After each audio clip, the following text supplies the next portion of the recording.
உலக தமிழாராய்ச்சி நிறுவனத்தினுடைய திருமூலர் இருக்கையினுடைய நிறுவனராகவும் அதே நேரத்திலே சென்னை பல்கலைக்கழகத்தினுடைய முன்னாள் பேராசிரியராகவும் திகழ்கின்ற பேராசிரியை மகாலட்சுமி அவர்களை இந்த மானுட மேம்பாட்டில் திருமந்திரம் என்பது பற்றி சுருக்கமாக உரையாற்றுமாறு அழைக்கின்றேன்.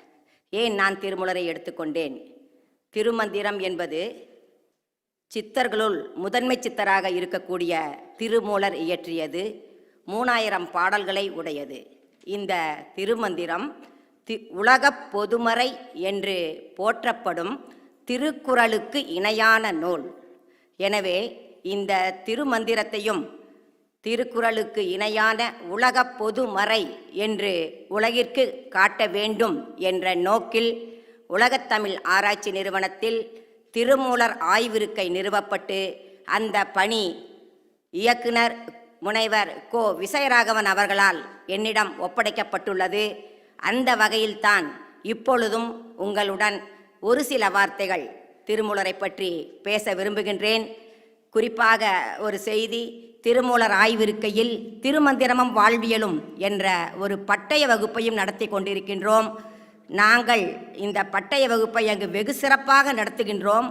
இருந்தாலும் இந்த லண்டன் மாநகரில் 21 பேரை திருமந்திரமும் வாழ்வியலும் என்ற பட்டய வகுப்பை திரு பற்றிமாகரன் ஐயா அவர்கள் நடத்தி கொடுத்ததால் தமிழக முதல்வர் அவர்களிடமிருந்து கூட இந்த திருமந்திரத்திற்காக உலகத்தமிழ் ஆராய்ச்சி நிறுவனத்திற்கு பாராட்டு கிடைத்திருக்கிறது. உலக அளவில் திருமந்திரத்தை கொண்டு சென்றவர் நமது மாண்புமிகு முதல்வர் என்று பத்திரிகையில் ஒரு தலைப்புச் செய்தியாகவே உலக அளவில் திருமந்திரத்தை கல்வியாக கொண்டு சென்றவர் நமது முதல்வர் என்று வந்து செய்தி உள்ளும் சிறப்பாக செய்திகள் விரிவாக இடம்பெற்றிருக்கின்றது. எனவே அந்த பெருமையை எங்களுக்கு தேடித்தந்த பற்றிமாகரன் ஐயா அவர்களுக்கு மீண்டும் நன்றி தெரிவிப்பதில் மகிழ்ச்சி அடைகின்றேன். இந்த திருமந்திரத்தின் சிறப்பு சுருக்கத்தை மிகவாக சொல்லிவிடுகின்றேன். இந்த நூலை நீங்களும் அனைவரும் பயன்படுத்த வேண்டும். இந்த பணியில் அனைவரும் ஒருங்கிணைக்க வேண்டும். நம்மால் முடியாதது என்று எதுவும் இல்லை. நம்மால் முடியாவிட்டால் யாராலும் முடியாது என்ற எண்ணம் உங்களில் உருவாக வேண்டும் என்பதற்காக நூற்சுருக்கத்தை நீங்கள் நூல் வழியாகவும் படித்துக்கொள்ள முடியும். அந்த நூலை பற்றிய ஒரு பெருமித உணர்வு உங்களுக்குள் ஏற்பட வேண்டும் என்ற நோக்கில் ஒரு சில செய்திகளை உங்கள் முன் பகிர்ந்து கொள்ளலாம் என நினைக்கின்றேன். இந்த திருமந்திரத்தின் சிறப்பை பலரும் பலபட பேசியிருக்கின்றார்கள். திருமூலரை நாம் ஜபித்தோம் என்று சொன்னால் அவர்களுக்கு கருமூலமே இல்லை என்று கருவூரார் கூறுகின்றார். சக்கரவர்த்தி திருமூல நாயனாரின் அருள் மேவும் நாள் எந்நாள் என்று ஒரு சித்தர் கூறுகின்றார். மூலன் மரபில் வந்த மௌனகுருவே என்று பாராட்டுகின்றார்கள். நம்முடைய அவ்வை சொல்லும் பொழுது தேவர் குரலும் திருநான் மறையும் மூவர் தமிழும் முனி மொழியும் கோவை திருவாசகமும் திருமந்திரமும் ஒரு வாசகம் என்றுணர் என்று இதன் சிறப்பை பலபட கூறுகின்றது. இந்த நூல் வேதத்தை பொதுவாகவும் ஆகமத்தை சிறப்பாகவும் எடுத்துக்கொண்டு பேசி இருப்பதனால் இந்த நூலுக்கு திருமந்திர மாலை, செந்தமிழ் சிவாகமம், தமிழ் 3000 என்றே பெயர்கள் உண்டு. இந்த நூலுக்கு தமிழ் 3000 என்று கூறுவது மிகவும் பொருத்தமான ஒரு செய்தி. என்னை இறைவன் நன்றாக படைத்தனன், தன்னை நன்றாக தமிழ் செய்யுமாறு ஒன்றே குலம் ஒருவனே தேவன், யான் பெற்ற இன்பம் பெருக இவ்வையகம், அன்பே தெய்வம் யாவர்க்குமாம் பிறருக்கு இன்னுரை தானே, தன்னை அறிய தனக்கொரு கேடில்லை, தெளிவு அறியார் தீரார் பிறப்பே என்று பல அற்புதமான வாசகங்கள் ஒவ்வொரு வரியுமே ஒரு தத்துவ கோட்பாடாக மிளிர்வது போல் ஆயிரக்கணக்கான வரிகளை இந்த திருமந்திரம் தன்னுள்ளே பெற்று இருக்கின்றது. இப்படிப்பட்ட இந்த திருமந்திரத்தை தமிழ் 3000 என்று கூறிக்கொள்வதில் நாம் அனைவரும் பெருமைப்பட முடியும். ஏனென்றால் என்னை இறைவன் நன்றாக படைத்தனன், தன்னை நன்றாக தமிழ் செய்யுமாறு என்று அவர் கூறியதை நாம் அனைவரும் எடுத்துக்கொள்வதற்கு ஒரு அரிய வாய்ப்பாக இந்த நூல் அமைகின்றது. இந்த நூலில் சொல்லப்பட்ட செய்தி என்று பார்ப்பதற்கு முன் இந்த நூலின் பெருமைகளாக சைவ சித்தாந்த கருத்துக்கள் பதி பசு பாசம் என்ற ஒன்றை மிக சிறப்பாக பேசும். அந்த சைவ சித்தாந்த கருத்துக்களை பேசும் முதல் நூல் இதுதான். சித்தாந்தம் என்ற சொல்லையும் இதுதான் முதலில் குறிப்பிடுகின்றது. சிதம்பரம், நடராசர் கூத்து, சன்மார்க்கம் போன்ற சொற்களையும் இந்த நூல்தான் முதலில் கூறுகின்றது. தமிழில் வீடு பேறு அடைவதற்கு நூல் உண்டு என்பதற்கும் திருமந்திரம் ஒரு எடுத்துக்காட்டாக இருக்கின்றது. நம்முடைய இலக்கிய வரிசையில் திருமுறைகளில் 10ஆம் திருமுறையாக இந்நூல் இடம்பெற்றிருக்கின்றது. இந்நூலுக்கு உள்ள ஒரு தனி சிறப்பு, எந்த ஒரு தமிழ் இலக்கியத்திலும் தமிழ் இலக்கிய வரிசையில் இடம்பெற்ற நூலில் யோகம், தியானம், மூச்சு பயிற்சி எல்லாம் இல்லை. இதில் அதுவும் இருக்கின்றது. எனவே வெளிவந்த அனைத்து பக்தி இலக்கியங்களுக்கும் சித்தர் இலக்கியங்களுக்கும் இதுவே அடிப்படையாக உள்ளது என்பது இந்த திருமந்திரத்திற்கு உள்ள ஒரு தனி சிறப்பு ஆகும். இந்த நூற்செய்தி என்ன கூறுகிறது என்று சொன்னால், வாழ்வியல் அறங்களை நம்முடைய வாழ்க்கை நிலையாமை உடையது என்ற ஒன்றை கருத்தில் கொண்டு வாழ்வியல் அறங்களை வற்புறுத்துகின்றது. அதை திருக்குறளைப் போலவே இதுவும் திறம்பட செம்மையாக கல்வி, கல்லாமை, கேள்வி என்று அது சொல்லாத தலைப்புகளே இல்லை. அனைத்து வாழ்வியல் நெறிகளையும் கூறுகின்றது. அடுத்து வழிபாடு, ஜோதிடம், மருத்துவம், வானியல், மந்திரம், யோகம், நாணம் என்று பல துறைகளை பற்றியும் அறிவியல் செய்திகளுடன் பேசுகின்றது. குறிப்பாக ஆன்மீக தெளிவை எடுத்து கூறுகின்றது. அது என்ன ஆன்மீக தெளிவு என்று சொன்னீர்கள் என்று சொன்னால், நம்முள் இறையாற்றல் இருக்கின்றது. நம்மை நாம் அறியும் ஆற்றலை பெற்றுக்கொண்டால் நாம் என்ன நினைக்கின்றோமோ அதுவாகவே ஆக முடியும். நம்மால் முடியாதது எதுவும் இருக்க முடியாது. எண்ணியது எண்ணியாங்கு எய்துவர், எண்ணியர் திண்ணியராக பெறின், வெள்ளத்தனைய மலர் நீட்டம் மாந்தர்தம் உள்ளத்தனைய உயர்வு என்று சொன்ன குறள் எல்லாம் இதன் பொருளை எடுத்துரைப்பது போல் அமைகின்றது. அந்த அளவிற்கு இவை அமைவதால், அப்படியானால் அது என்ன செய்கின்றது நம்முள் என்று சொல்லும்போது, அந்த இறை ஆற்றல் இருப்பதை நாம் உணரும்போது நம்மை நாம் அறியும் ஆற்றல் ஏற்படுவதால் நம்முடைய மனம், ஐம்புலன்கள் அடங்குகின்றது. அவரே கூறுவார், அடக்கு என்றால் அது அடங்காது என்று கூறுவார். இயல்பாகவே இந்த நூலினுடைய தனி சிறப்பு, யாரையும் வற்புறுத்தி அது இழுத்து கொண்டு செல்லவில்லை. இல்லற வாழ்வு வாழ்ந்து கொண்டே நீங்கள் பேரின்ப வாழ்வு வாழ்ந்து பிறவா நிலையை அடைய முடியும் என்று ஆணித்தரமாக இந்த நூல் கூறுகின்றது. அந்த அளவிற்கு அதிலுள்ள செய்திகள் இப்பொழுது ஒரு ஆன்மீக தெளிவு, நம்மை நாம் அறியும் அறிவு என்பது 100வது படியை தாண்டினால்தான் இருக்கிறது என்று சொன்னால், நாம் 4 படியை ஒன்றாக எடுத்து வைத்தால் நமக்கு கஷ்டமாக இருக்கும்.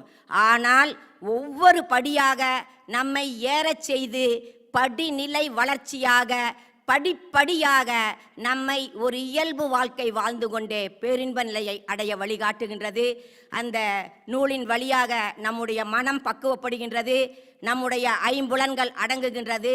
இந்த மனம் என்பது ஒரு குறிப்பிட்ட செயலில் தன்னுடைய ஆற்றலை உள் செலுத்துகின்றது. இதையெல்லாம் பெறக்கூடிய சக்தியை பெறும் பொழுது நம்மால் எதையும் சாதிக்க இயலும் என்ற ஒரு மன உறுதியை நமக்கு அளிக்கின்றது.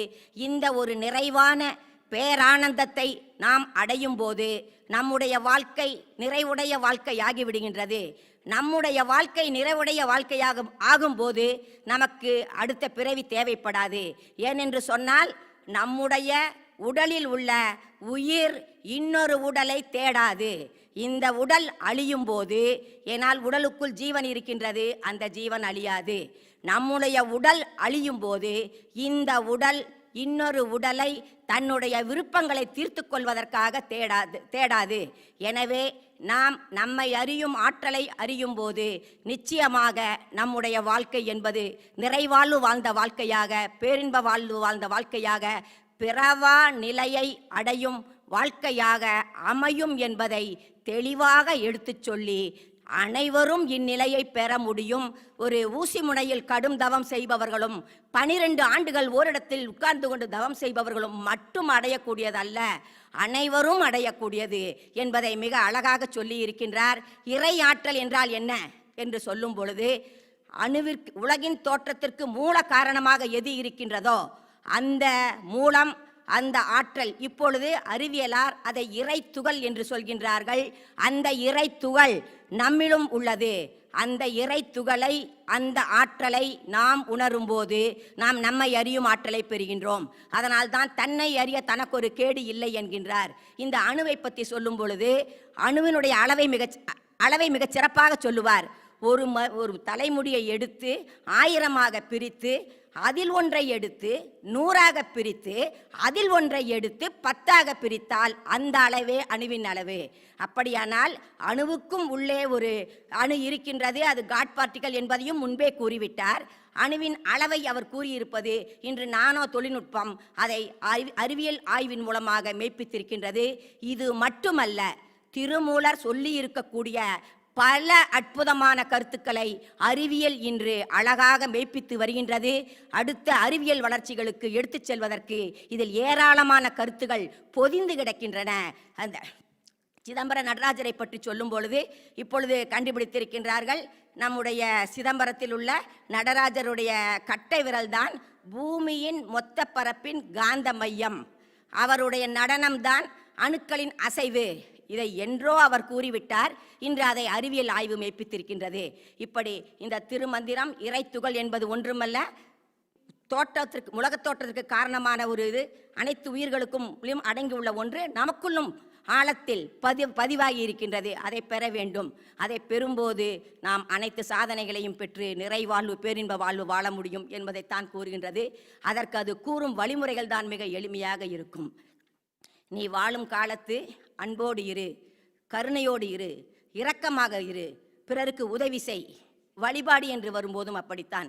எது எடுத்தாலும் வழிபாடு என்பது அடுத்த கட்டத்திற்கு நீ செல்வதற்கு. சரியை, கிரியை, யோகம், நாணம். சரியை என்பது உடலால் செய்வது, உடலால் காட்டும் பக்தி. கிரியை என்பது உடலாலும் உள்ளத்தாலும் காட்டும் பக்தி. கிரியை என்பது யோகம், நாணம். இப்படி அவருடைய பாடலை எடுத்துக்கொண்டால் கூட முதல் வரி அரும்பாக இருக்கும், அடுத்த வரி மலராக இருக்கும், 3வது வரி காயாக இருக்கும், 4வது வரி கனியாக இருக்கும். அவருடைய பாடல் வரிகளிலேயே ஒரு முதிர்ச்சியை, படிநிலை வளர்ச்சியை காண்பது போலவே அவர் சாதாரண ஒரு மனிதனையும் மிக எளிமையாக தன்னுடைய கருத்துக்களால் மேலே மேலே கொண்டு செல்லும் ஆற்றலை பெற்றவராக திருமூலர் இருக்கின்றார். அனைத்து சமயங்களும் இதே கருத்தை தான் சொல்கின்றன. அதனால் உங்களுக்குள் சண்டை வேண்டாம், பொருளற்ற பூசை முறைகள் வேண்டாம், ஜாதி சமய வேறுபாடுகள் வேண்டாம் என்பதையெல்லாம் தெளிவாக கூறுவார். ஒன்றது பேரூர், வழிகள் தான் அதற்கு பல என்பதையெல்லாம் சொல்லுவார். இந்த இன்னும் சில ஒரு இரு வரிகளில் முடித்து விடுகின்றேன். அடுத்து வரும்பொழுது மூச்சு பயிற்சியை சொல்லும் பொழுது மிக அழகாக சொல்லுவார். 1 மடங்கு மூச்சை உள்ளே இழு, 4 மடங்கு உள்ளே நிறுத்து, 2 மடங்கு வெளியே விடு. 1:4:2. இதை நீ அதிக அளவாக 16:64:32 என்ற அளவிற்கு மேல் நீ போக வேண்டாம். 1:4:2 என தொடங்கி அதை அதிகப்படியான எல்லையாக கூறுகின்றார். இதை நீ தொடர்ந்து செய்யும் பொழுது உனது உடல் சிவக்கும், உனது ரோமம் கருக்கும், உன்னிடம் காலன் நெருங்கவே மாட்டான் என்று கூறுகின்றார். அதே வாரசூலம் என்று ஒன்றை சொல்லும் பொழுது நம்முடைய உள் இயக்கமும் வெளி இயக்கமும் ஒன்று போல் இருக்கும்போது நமக்கு எந்த விதமான சிறு பிரச்சனை கூட இருக்காது. அதில் மாறுபாடு ஏற்படும் போதுதான் நமக்கு அனைத்து பிரச்சனைகளும் வருகின்றன. அதற்கு ஒரு உதாரணமாக வாரசூலம் என்று ஒன்றை சொல்லுவார். ஞாயிற்றுக்கிழமை என்று எடுத்துக்கொண்டால் அது ஞாயிறு சூரியனுக்கு உரிய திசை கிழக்கு. அப்பொழுது நாம் மேற்கு திசையில் போகும்போது என்ன நடக்கிறது என்று சொன்னால் நமக்குள் ஒரு எதிர்முரண் செயல்படுகின்றது. காற்றடிக்கும் திசையில் குடையை பிடித்தால் நன்றாக இருக்கும். காற்று எதிர் திசையில் அடிக்கும் போது நாம் குடையை பிடித்தால் குடை பின்னால் போகும். இதுதான் நம் உடலுக்குள்ளும் நடக்கின்றது. அது நமக்கு சரியான அளவில் வெளியே தெரியாது என்று சொன்னால் நம்முடைய எதிர்ப்பு சக்தி அதை சரி செய்து கொள்கின்றது. இப்படி சின்னது முதல் கொண்டு பெரியது வரை பல அற்புதமான விஷயங்களை சொல்லி இருக்கின்றார். குறிப்பாக அவர் சிறப்பாக சொல்லுவது, நீ பிறந்த பின் உன்னை ஆற்றலுடையவனாக, நிலைபேறு உடையவனாக, நிலையாத இந்த வாழ்க்கையும் உன்னுடைய வாழ்க்கை நிலைபேறு உடையதாக மாறுவதற்கு நீ இவ்வளவு பணிகளை செய்ய வேண்டியிருக்கின்றது. அதை காட்டிலும் ஒரு குழந்தை பிறக்கும் போது அதை ஆற்றலுடைய குழந்தையாக நீ பிறக்க வைத்து விட்டால் அந்த பணி கூட செய்ய வேண்டாம். அதனுடைய இயல்பிலேயே எப்படி நாம் எந்திரிக்கிறோம், சாப்பிடுகிறோம், வேலை செய்கிறோம், தூங்குகிறோம் என்ற இயல்பான பணிகளைப் போலவே அந்த குழந்தை என்பது இந்த ஆன்மீக தெளிவை, தன்னை உணரும் ஆற்றலை இயல்பாக பெற்று அதனுடைய வாழ்க்கை இயல்பாக சிறப்பாக பிறவா நிலையை அடையக்கூடியதாக இருக்கும் என்று கூறுகின்றார். அப்படி கூறும் பொழுது ஆணும் பெண்ணும் உறவு கொள்ளும் பொழுது எந்த நாட்களில் உறவு கொள்ள வேண்டும், அதில் எந்த நேரத்தில் ஆண் குழந்தை வேண்டுமா பெண் குழந்தை வேண்டுமா, வலது பக்கம் மூச்சோடும் போது ஆண் குழந்தை, இடது பக்கம் சொல்லக்கூடிய செய்திகள் பெரிதாக இருக்கும். செய்முறை என்பது மிக மிக எளிமையாக இருக்கும். இன்னும் சொல்லப்போனால் பரியங்க யோகம் என்று ஒன்று சொல்லுவார். பரியங்க யோகம் என்பது கட்டில் சுகத்தை குறிக்கக்கூடியது. அந்த ஆணும் பெண்ணும் கூடும் அந்த கட்டில் யோகத்தின் போது கூட நீ அதை இந்த ஒரு சாதாரண சிற்றின்பத்தை நீ பேரின்பமாக மாற்றிக்கொள்ள முடியும் என்று கூறுவார். பேரின்பமாக மாற்றுவதோடு மட்டுமல்ல, நேரத்தை சரியாக நீ பயன்படுத்து, நாளை சரியாக பயன்படுத்து, நேரத்தை சரியாக பயன்படுத்து. உனக்கு ஆண் குழந்தை வேண்டுமா பெண் குழந்தை வேண்டுமா, அந்த குழந்தை முடமாக பிறக்காமல், குருடாக பிறக்காமல், செவிடாக பிறக்காமல் இருப்பதற்கான வழிமுறைகள் என்ன? அந்த குழந்தை குறைந்த அறிவு உள்ளதாக, மத்திம அறிவு உள்ளதாக இல்லாமல் ஆற்றல் உள்ள குழந்தையாக எப்படி பிறப்பது என்றெல்லாம் மிகச் சிறப்பாக அவர் சொல்லுகின்றார். அப்படி ஒரு ஆற்றல் உள்ள குழந்தை பிறந்துவிட்டால் நமக்கு அதற்கு பின் அந்த குழந்தையை பற்றிய எந்த ஒரு தேவையும் இல்லாமல் போய்விடுகின்றது. இன்று நான் உட்பட சொல்லுகின்றேன், பெரும்பாலான பெற்றோர்கள் அவர்களுடைய பணி நேரத்தில் அதிகமாக நினைத்து வருந்துவது பிள்ளைகளாகத்தான் இருக்கும். பிள்ளைகள் நன்றாக வர வேண்டும், பிள்ளைகள் நன்றாக வர வேண்டும் என்று சொன்னால் மானுட மேம்பாட்டிற்கு திருமூலர் பயன்படுகிறார் என்று சொல்லி அவருடைய முடிக்கும் பொழுது அவருடைய பொன் வார்த்தைகள் சிலவற்றை சொல்லி முடிக்கலாம் என்று நினைக்கின்றேன். மிக அழகான வார்த்தைகள் பலவற்றை அவர் சொல்லி இருக்கின்றார். மீண்டும் கூறுகிறேன், யான் பெற்ற இன்பம் பெருக வையகம், ஒன்றே குலம் ஒருவனே தேவன், அன்பே சிவம், யாவர்க்குமாம் பிறருக்கு இன்னுரைதானே, யாருக்கும் இடுமின் அவரிவர் என்னன்மின். மிக இயல்பாக சொல்வார். சாப்பாடு கொடுக்கும்போது அவங்க இவங்கன்னு பார்க்காதீங்க, அதிகமாக சாப்பிடாதீங்க, பழைய சாப்பாடை சாப்பிடாதீங்க, ஆசையால் நிறைய சாப்பிடாதீங்க, காக்கையை போல கூடி சாப்பிடுங்க. இதெல்லாம் டைமில் இருந்தாலும் சொல்ல முடியல. யாருக்கும் இடுமின் அவரிவர் என்னன்மின் அப்படின்னு சொல்லுவார். அவர் நினைக்கலன்னா அந்த இன்பம் கிடைக்காது. நினையாதவருக்கு இல்லை நீ இன்பம் தானே. உணர்ந்தவர்கள் உன்னை உணர்ந்து காண்பார்கள், உணர்வுடையோர் உணர்ந்து காண்பர். தெளிவு உடையார் தன்னை அறிய தனக்கொரு கேடில்லை, தெளிவு அறியாதார் தீரார் பிறப்பே, செயலற்று இருக்க சிவானந்தம் மாமே, அறிவுக்கு அழிவில்லை ஆக்கமும் இல்லை, ஆசை அருமின் ஈசனோடு ஆயினும் ஆசை அருமின், உள்ளம் பெருங்கோயில் ஊனுடம்பு ஆலயம் ஜீவனே சிவலிங்கம், உடம்பினை முன்னம் இழுக்கன்று இருந்தேன் உடம்புனுக்குள்ளே உருபொருள் கண்டேன், உடம்பை வளர்க்கும் உபாயம் மறந்தேன் உடம்பை வளர்த்தேன் உயிர் வளர்த்தேனே, உடம்பால் அழியின் உயிரால் அழிவர் என்று இது போல மிக அற்புதமான பல பாடல்களின் வரிகளே மிக மிக அரிய விஷயங்களையும் எளிமையான கருத்துக்களையும் வெளிப்படுத்தக்கூடிய ஒரு தத்துவ நூலாக இந்த திருமந்திரம் விளங்குகின்றது. இதனுடைய கூடுதல் சிறப்பு என்னவென்று சொன்னால், இப்பொழுது நான் இது போன்ற வரிகளை நூற்றுக்கணக்கில் சொல்ல முடியும். இந்த வரிகள் எல்லாம், இந்த பாடல்கள் எல்லாம் படித்தவுடன் அனைவருக்கும் உரையில்லாமலே பொருள் புரியும். ஆனால் இந்த எளிமையான பாடலை கூட நாம் பல விதத்தில், நடுவு நின்றார்கன்றி நாணமும் இல்லை, நடுவு நின்றார் நல்ல தேவர் மாம்பார், நடுவு நின்றார் வழி நானும் நின்றானேம்பார். அப்போ நடுநிலைமையில் நின்றால் தான் நாணம் கிடைக்கும்னு சொல்லுவார். அப்போ நடுவு நிலைமை நாம் என்ன நினச்சிக்குவோம், பாடலை படித்ததுமே விருப்பு வெறுப்பற்ற நிலையை அவர் சொல்கிறார், ஒரு மனப்பக்குவத்தை சொல்கிறார். ஆனால் அவர் நடுவு நின்றார், நடுவு நிலைமை என்று சொல்வது இடகலையிலும் பிங்களையிலும் வலது பக்கமும் இடது பக்கமும் மூச்சு ஒரே நேரத்தில் போகும்போது ஞானத்தை பெற முடியும் என்பதை உட்பொருளாக கூறுகின்றார். அப்படியானால் எளிமையாக சொன்ன பாடல்களில் உட்பொருள்கள் மிகுந்து இருக்கின்றன. இதை தவிர சூனிய சம்பாசனை என்ற பகுதியில் பாடலை படித்ததும் பாடல் ஒரு பொருளை சொல்லும், ஆனால் அதனுடைய பொருள் என்பது வேறாக இருக்கும். அதே போல் புராண செய்திகளை எல்லாம் நாம் புராண செய்தியாகவே படித்து கொண்டிருக்கிறோம். புராண செய்திகள் அதற்காக வந்தது அல்ல, தத்துவ கருத்துக்களை நமக்கு உணர்த்துவதற்காக வந்தது என்பதை அவர் மிக அழகாக சொல்லியிருப்பார். முப்புறம் எரித்தது என்பது ஆணவம் கண்மம் மாயம் என்ற மும்மலத்தை எரித்தது. மார்க்கண்டேயனை காலால் உதைத்தது என்பது குண்டலினி சக்தியை சகசரதளத்தில் ஏற்றும் பொழுது நமக்கு இறப்பே இல்லை, நாம் காலனை உதைக்க முடியும் என்ற ஒரு பொருள். அடிமுடி தேடியது என்பது அறியாமையாகிய தன் முனைப்பை, நம்முடைய ஆணவத்தை நீக்குவது என்ற ஒரு அருமையான கருத்துக்களை எல்லாம் சொல்லியிருப்பார். இந்த நூல் இன்று திருமூலர் ஆய்விருக்கியை நிறுவிய பின் நான் 3 பயிலரங்குகளை நடத்தினேன். 3மே மிக சிறப்பான ஒரு வெற்றியை ஏற்படுத்தி கொடுத்தது. அதற்கு பின் இந்த திருமூலர் ஆய்விருக்கை பணிகளை உலக அளவில் கொண்டு செல்ல வேண்டும். திருமந்திரமும் வாழ்வியலும் என்ற பட்டய வகுப்பை உலக நாடுகளிலெல்லாம் மையங்களை ஏற்படுத்தி அந்த படிப்பை கொண்டு செல்ல வேண்டும். தமிழகத்திலும் மையங்களை ஏற்படுத்த வேண்டும். திருமூலரை திருக்குறளுக்கு இணையான பணிகளின் மூலம் நிறைவு செய்ய வேண்டும் என்ற நோக்கில் பல பணிகளை செய்ய விருப்பம் கொண்ட இந்த நேரத்தில் ஐயா பற்றிமகன் ஐயா அழைப்பை ஏற்று வந்ததற்கு காரணம், லண்டன் மாநகரில் காலை வைத்து விட்டு சென்று நம்மால் முடியாதது எதுவும் இல்லை, நம்மால் முடியாவிட்டால் யாராலும் முடியாது என்ற உறுதியுடன் திருக்குறளைப் போலவே திருமந்திரத்தையும் உலக பொதுமறையாக்க வேண்டும் என்ற வேண்டுகோளை உங்கள் முன் வைத்து உங்கள் அனைவரின் ஒத்துழைப்பும் என்றும் எனக்கு இருக்க வேண்டும் என்று கூறி நிறுவனத்தின் சார்பாக உங்கள் அனைவருக்கும் நன்றி கூறுகிறேன். நன்றி, வணக்கம்.